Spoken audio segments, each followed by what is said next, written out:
Hi, everyone, and welcome to our third session of Basecamp Briefings powered by Summit Strategy, your go-to webinar series for cutting through the noise in GovCon with actionable strategies to help you win more, bid smarter, and stay ahead of the competition. All right, so if you've been putting off your GSA strategy, I hate to break it to you, but the clock is ticking.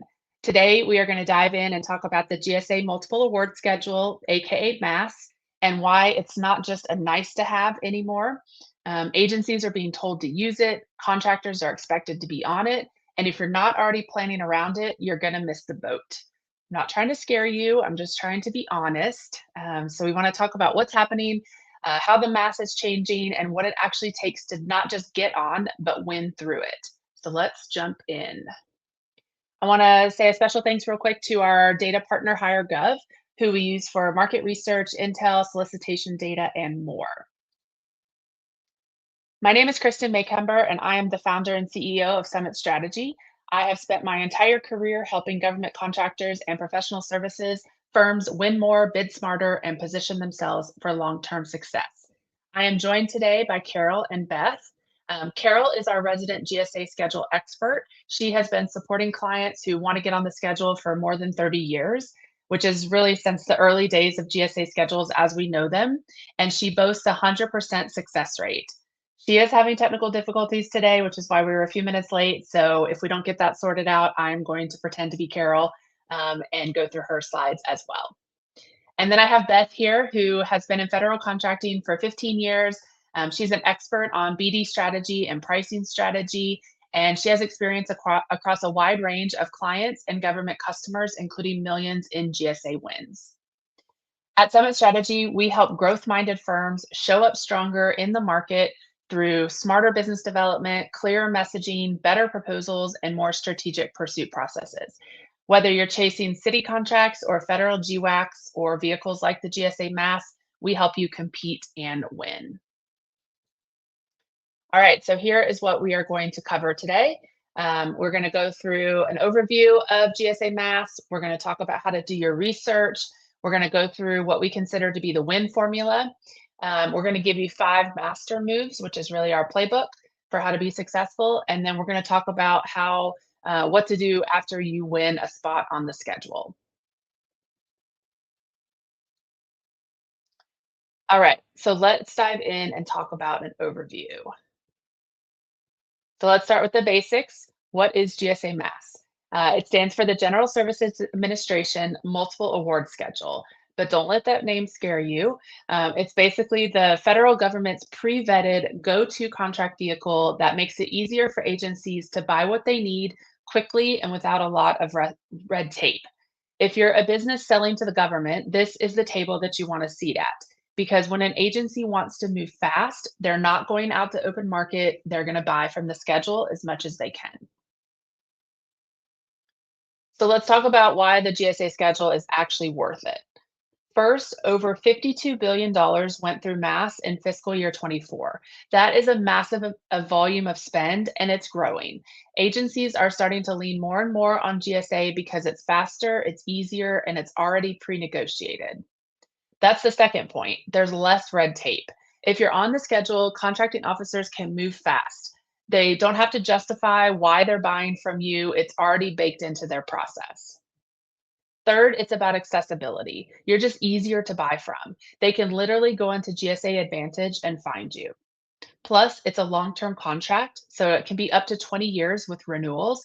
So it's not a one and done effort. This is something that you can build a real pipeline and a real business around. And finally, it's evergreen. You don't have to wait for a solicitation window. You can submit your offer anytime, which is a double-edged sword that we'll talk about later. This also means that if you're not on it now, there's really no excuse to keep waiting. So let's talk about why this matters now and a little bit of the elephant in the room. First, there's a strategic shift happening. We've all seen the news and the headlines. GSA is being positioned as the federal government's contracting center of excellence, which means that more and more agencies are going to be pushed to buy through MAS. Translation, if you're not on it, you might be getting left out of more and more conversations and more opportunities. Second, fiscal year 25 buying behavior is already shifting. Agencies are tightening up, streamlining purchases, leaning hard into existing vehicles, especially mass. So this means that you have to be visible before the surge really hits. This is all about being early, being strategic, and avoiding that scramble later on. All right, so GSA's roots go way back to 1949.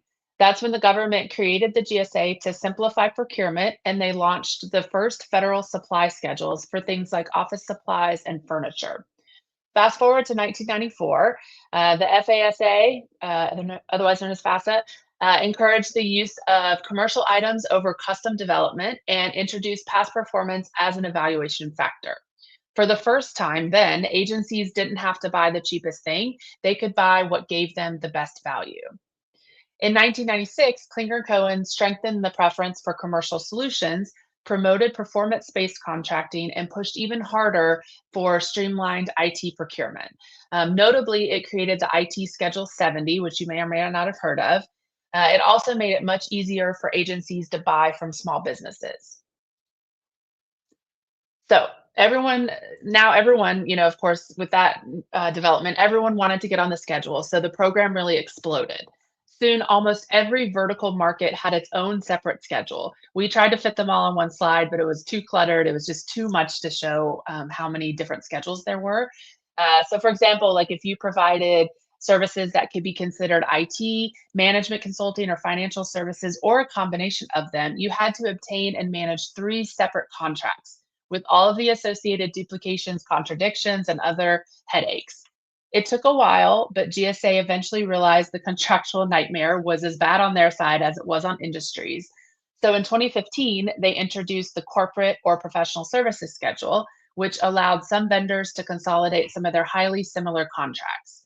That worked well, so that in 2019, GSA began a multi phase effort to merge all of those schedules into what we know now as the multiple award schedule, which is just better all around. So you can sell pretty much anything that the government buys on the schedule. There are specific exceptions like weapons, can't sell those on the schedule, but the MAS program is massive. See what I did there? If you've heard the term category management, this is what it means. Products and services are sorted into large groups associated with various industries and then broken down even further and then even further into manageable chunks. This strategic approach helps the government buy smarter, reduce risk, and mimic the ability and competitiveness of the commercial market, which, let's face it, that aligns with what the administration is focused on right now. On the mass RFP, you're going to find 12 large categories, 83 subcategories, and then some 300 special item numbers, otherwise known as SINs, that are directly tied to about 200 NAICS codes. What if work crosses lanes, you may be asking? That's the beauty of the consolidated mass. You can now shape your contract to include multiple SINs across categories. This structure allows you to sell products, services, and even solutions that blend both. So, bottom line, there's a good chance GSA has a schedule or has a place for what you sell on the schedule. So here's a quick visual of the structure. The first six of the 12 large categories are at the top here with their subcategories bulleted below. So you can see that some categories are super broad, like facilities, and then others are more niche, like scientific management and solutions. And then here's the second six of the large categories, and then breaking down into the subcategories below that. So if you're unsure of where you fit, that's normal. Obviously, we can see that there's everything on here from satellite communications to sheds, to boats, to gym equipment, to marketing services, employee relocation support. There's really everything on here. And in a few moments, we're going to show you some tools that you can use to get a better grasp of where the best fit is. So now let's talk about who buys on the schedule and who the mass customers are. Beth, take it away. So most people think that MAS is just for federal agencies, but it goes way beyond that. So state and local governments, tribal nations, law enforcement, even school districts can buy through the schedule for certain programs. You've got quasi-government agencies like the Tennessee Valley Authority, the Pension Benefit Guarantee Corporation, and then other groups like Red Cross or Amtrak. And yes, other contractors can actually buy from you too as part of the MAS contract work. Think of this as a huge storefront that opens the door to a much wider customer base than you might expect. So how do they buy? First, they can use best value trade-off or lowest price. It really depends on what makes the most sense for the mission.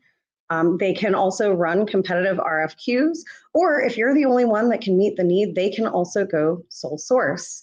They can set up single or multi-award BPAs to streamline future buys. And yes, set-asides are also allowed, but only at the order BPA level. There are no longer set-asides at the SIN level. The only thing that you need to keep in mind is that you do need to hit 100,000 sales in your first 5 years and then 125,000 every 5-year option period after that to keep that schedule active. So it's flexible, but you do need to hit that minimum threshold of sales to stay active and perform. So next up, who buys the most? Let's talk about who's really spending here. I would make a note that getting to this data can be really challenging. There are a ton of public sources like FPDS and SSQ+, which is the GSA portal, but the data can be a little bit challenging to dig through and dig in. So you may get different answers where you look, but I know that the high level is still correct. No surprise here that DoD sits at the top. Together, they account for almost half of all of the MAS spending. The Navy isn't super far behind that either. And then agencies like CISA and Defense Human Resources Activity are also on the list. So that just goes to show how broad this thing really is. And that big orange slice in there, well, that's over 100 other agencies combined. So everyone from DOJ to VA to USDA to HHS, if they have a need, the chances that they're buying through MAS. And that's why this isn't just about getting onto the schedule. It's about knowing who buys what you sell and then targeting them directly.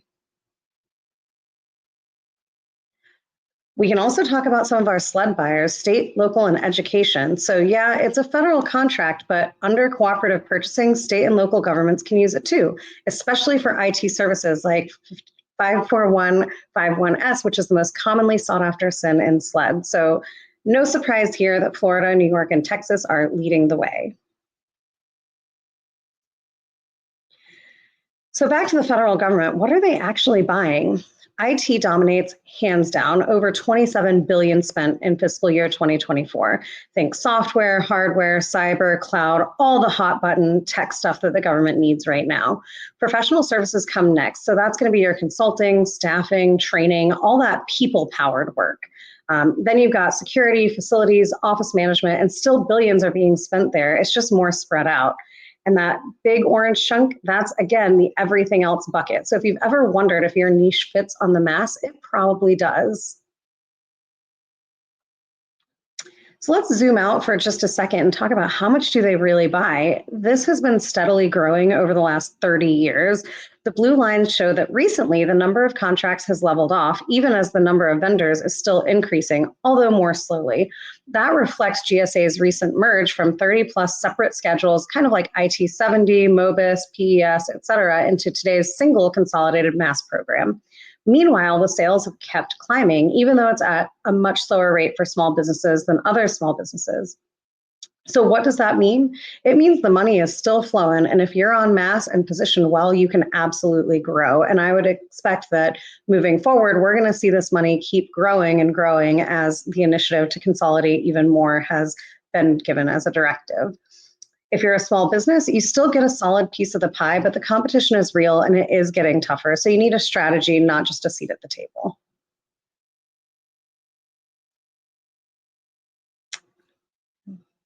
All right, so let's talk about our first reality check. If you've been to our Basecamp briefings, you know we like to pepper these throughout to keep it real. So this one is that past performance is no guarantee of future results. Can we expect sales to continue with that upward trend? Let's look at the data. From fiscal year 23 to 24, in the first half of the year, sales increased 12%. From fiscal year 24 to 25, first half sales are way down. They're down 47%. The number of vendors is down too, which is by more than 10% or so. So the first half of fiscal year 25 doesn't look so good. What does that mean for the MAS program or for you as vendors or potential vendors? Well, the new administration has turned GovCon on its head, on its ear, whatever you want to say there. So any attempt to predict what the last half of this fiscal year will look like is sort of like me trying to look inside my crystal ball, one that is really cloudy, really cracked. And if I could read a crystal ball, I'd probably be not here today and off on a beach somewhere, living my best life. But for you, we're going to try to read our crystal ball today and see what sort of predictions we might have. All right, so broadly, GSA has been told to reduce spending across all programs and personnel by about 50%, which is around 5,000 people. But wait, there's more. The Federal Acquisition Service, which manages the schedules program, is also instructed by executive order to, quote, ingest all domestic commercial goods and services, end quote, from across the government, meaning that its portfolio will roughly quadruple in size to 400 billion. So we're losing people and we're quadrupling our contract portfolio. This sounds like a lot of fun, right? Sounds pretty crazy. So basically, all agencies are being told the same thing: reduce staff, cut red tape, centralize buying, AKA use GSA. So how are they going to actually pull this off? Great question. They're going to leverage AI. We've seen it a lot in the news as well. They're leveraging AI to improve how they analyze, how they manage contract data. They're canceling underused or non-compliant contracts. So if you're inactive or you're sluggish, you haven't met those sales minimums that Beth just mentioned, you're at risk because these contracts are just too expensive to maintain.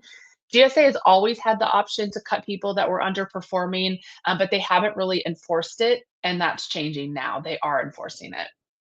They're continuing to also eliminate outdated, duplicate, and niche items to streamline and consolidate the schedules. And then they are lastly reducing redundancies, obviously, against the entire government. We've seen that all over the headlines. GSA has the task to decide which contracts they'll take over, which ones will stay at other agencies, and then consolidating or canceling contracts that it deems unnecessary. So the bottom line is they're tightening things up. If you're not dialed in, it's going to be harder to stay competitive or to stay on the schedule at all. So where does that leave us? GSA is supposed to have its master plan in place by mid-June, so we are definitely keeping our eyes open and ready to see that plan. And the shutdown that we've been seeing, should start letting up sometime this summer. That's not just wishful thinking, though. In the last couple of weeks, GSA has started to post a lot of job openings for FAS contract specialist positions, as well as acquisition assistant services, contract specialists, contracting officers, project managers. So clearly, GSA is positioning to manage a lot of new work despite the reductions in force. But the government still got a government. So when the gates do reopen, expect a flood of pent-up opportunities, probably even more of a deluge than the usual fourth quarter use it or lose it rush that we know that if you're in this industry, you know what that's like up until September 30th. These sweeping reforms to federal procurement, which are taking us in some ways back to the mid-90s, means that agencies must use more commercial products and services. So if GSA's project portfolio is growing and they have and they have to do a lot more with a lot less, they're going to stick to their tried and true favorite tools to do it. And that is great news for MAS, which is really GSA's flagship program for the procurement of commercial products and services. Moreover, another GSA GWAC, Oasis Plus, still appears to be on schedule to open another on-ramp and add new technical domains during fiscal year 25. So if you're not familiar with Oasis Plus, that allows for more complex services. So between MAS and Oasis Plus, GSA is going to have a killer 1-2 punch to facilitate sales and streamline federal procurement. And we'll talk a little bit about Oasis Plus at the end. So let's get real for a second. This is just like joining a gym. Just because you paid for that membership does not mean you're going to drop those 20 pounds. It is not a lead source. You're going to get flooded with RFQs from eBuy once you're on the schedule, but they're not always going to be ones that you want or ones that you can win. It's not a guarantee of sales. Plenty of companies get on the schedule and then never land a single deal. Why? Because they don't market, they don't position, and they don't build relationships. And most importantly, they didn't have a strategy. Getting on MAS just gives you the membership card to the gym. You still have to show up and do the work. You got to get on the treadmill, you got to do the workouts. And it's definitely not a one size fits all path. The SINs, the documentation, the pricing strategy, it all has to be tailored. What works for one company might get another company rejected. So if you're treating MAS like a shortcut to revenue without a strategy behind it, this probably is not the right time for you. A lot of people think, how hard can it be to get on MAS? It's just a bunch of forms, right?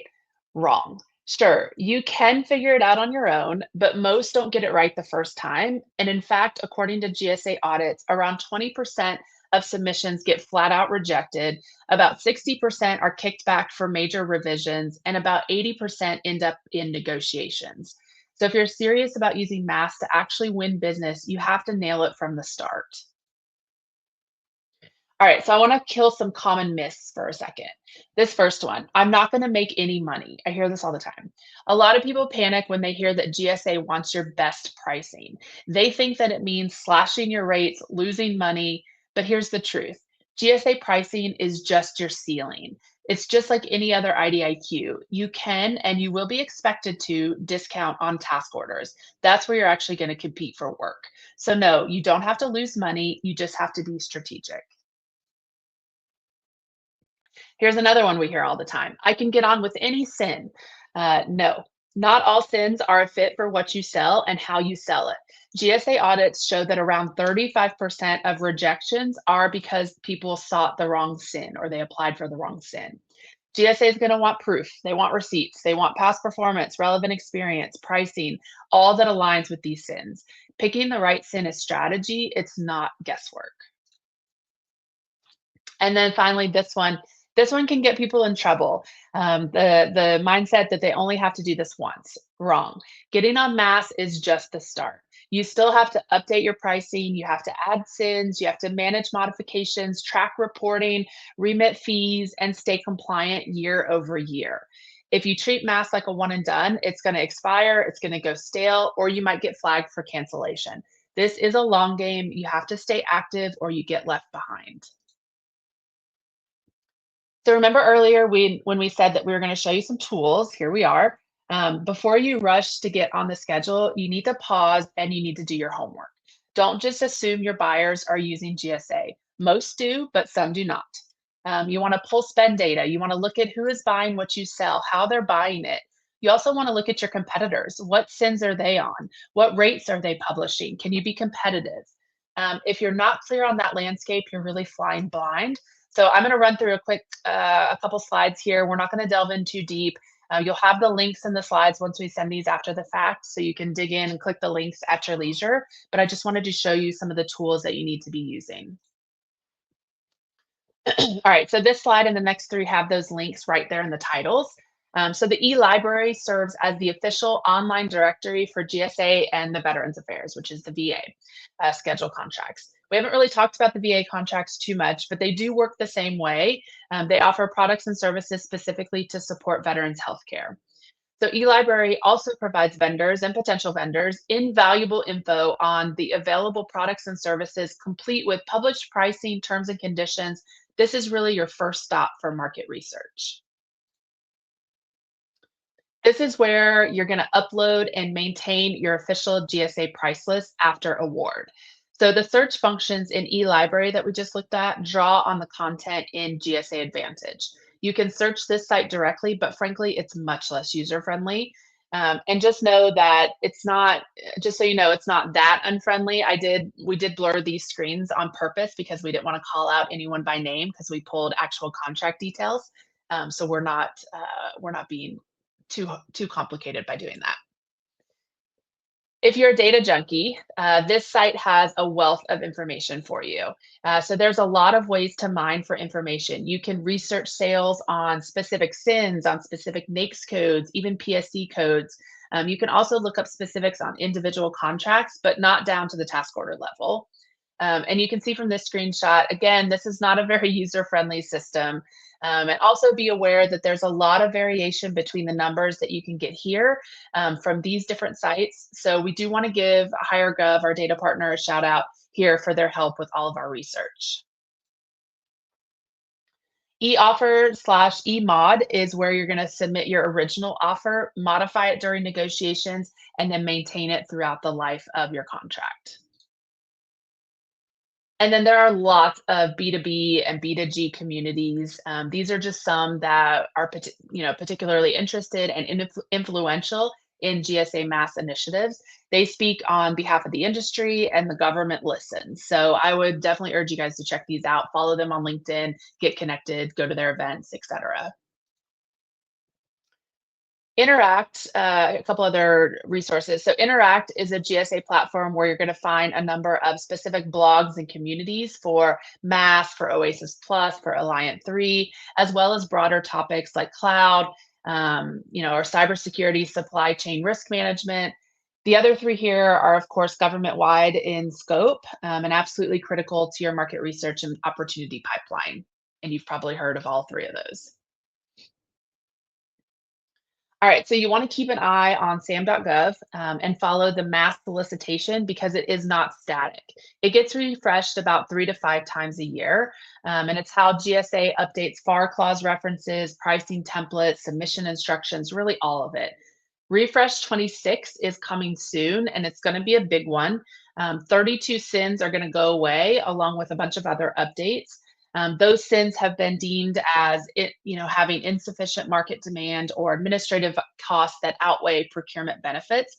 So GSA is recommending buyers to look for other commercial platforms, to get those services sold.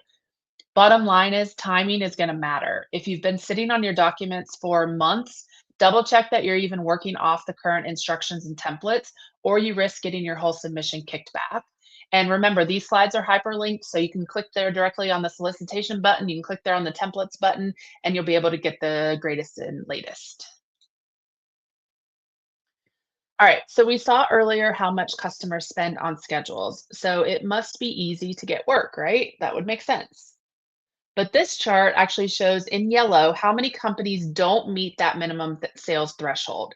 So in years 1 and 2, this can be expected. This makes sense, right? It can take a while to start successfully marketing your contract, winning task orders or purchase orders. But look what happens in years 3 and beyond. A ton of companies still are not hitting the mark. The minimum sales threshold really exists to make sure that getting on the schedule is going to be worth your time to obtain and manage the contract and worth GSA's time to oversee it.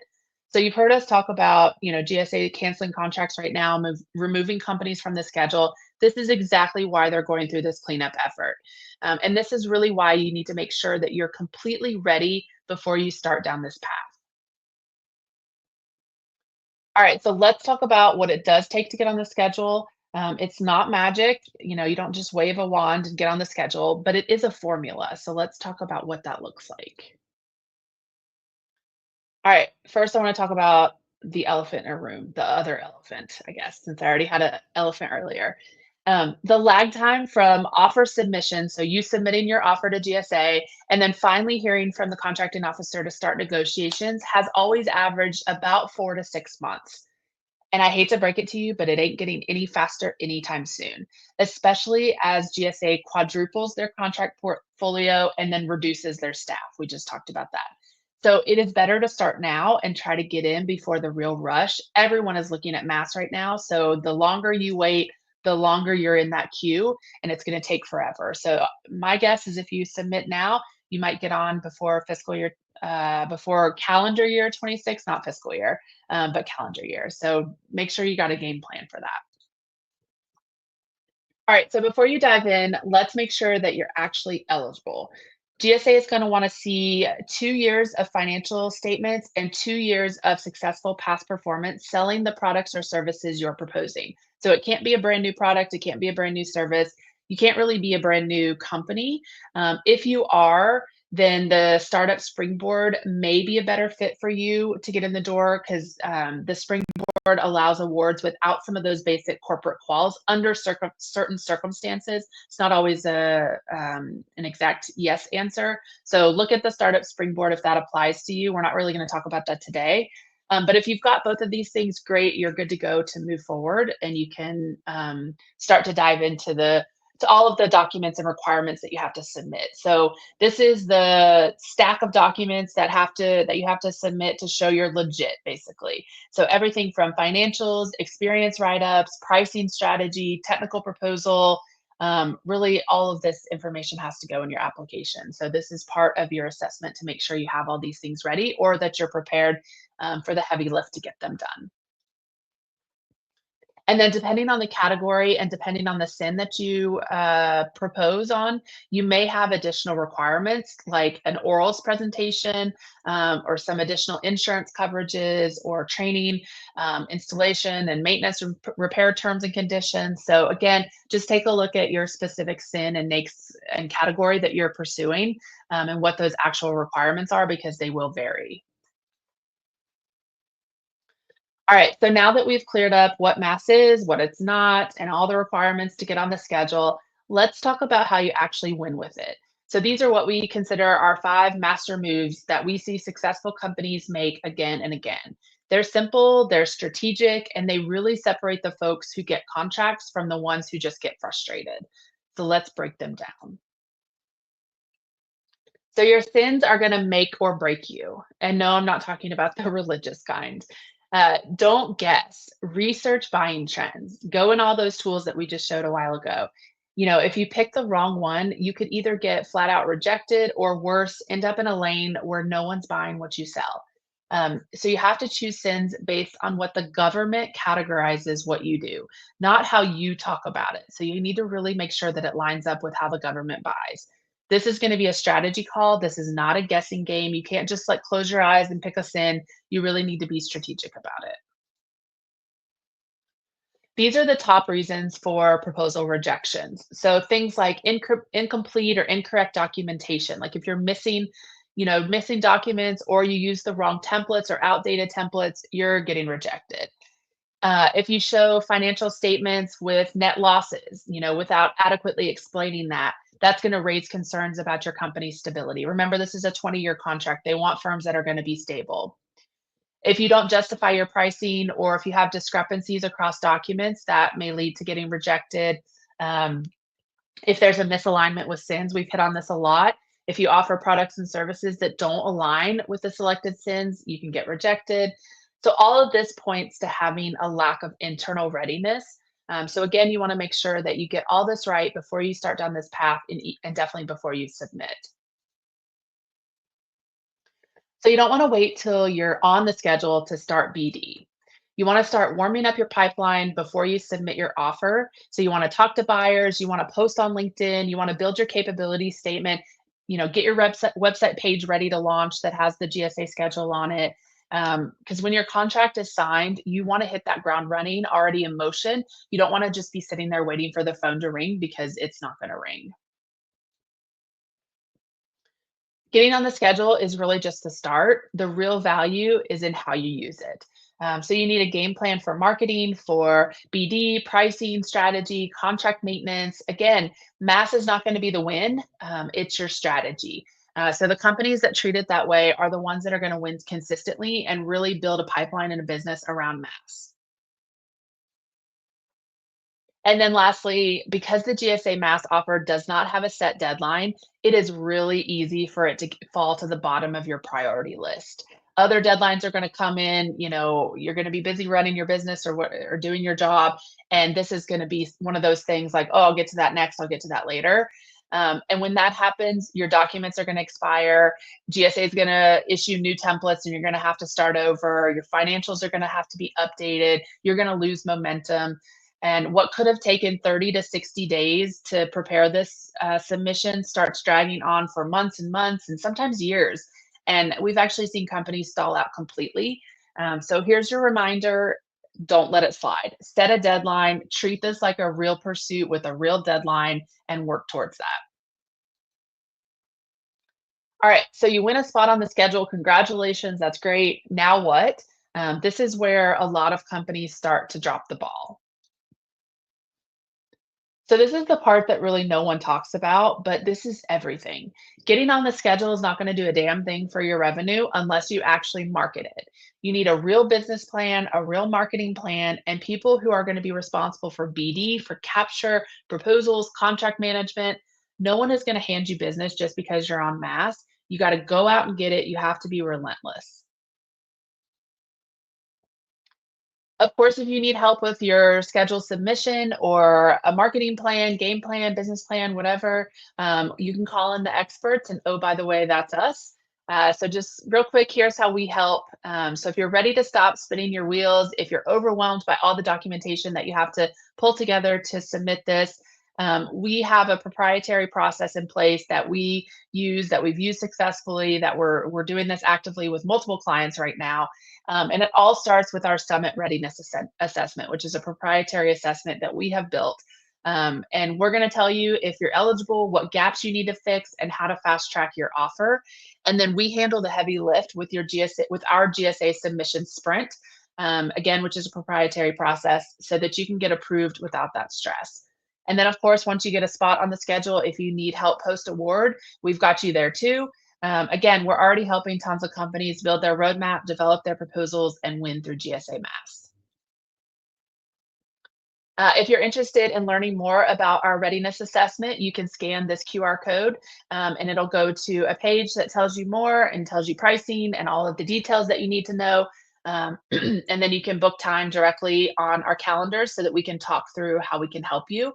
But again, we always start with our readiness assessment first.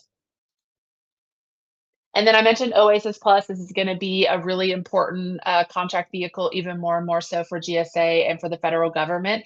So we mentioned that the next on-ramp is scheduled for this summer. So our next LinkedIn Live is going to be specifically about Oasis Plus. So we're going to do that on May 19th. And again, that QR code in the top right, you can scan that. That'll go directly to the LinkedIn page where you can register to attend that event. And of course, we'll send out more details as well. So lastly, here's my contact information. If you have any questions, we will go back in, and I know my team's been responding to questions on the LinkedIn page directly. We'll go ahead and keep an eye on that for additional questions. You can always reach out and ask your questions or book time to talk about that readiness assessment. We will send out the slides and recording link here in the next day or two. So you have that. The recording of this will live on this LinkedIn page forever, so you can always come back and rewatch it. You can share it with your colleagues to watch it as well. And if you're interested in talking through how we could help you, that QR code goes directly to my calendar. So feel free to reach out and schedule time. And again, thank you for joining. And we sincerely appreciate you watching this video. So thank you. Have a great day.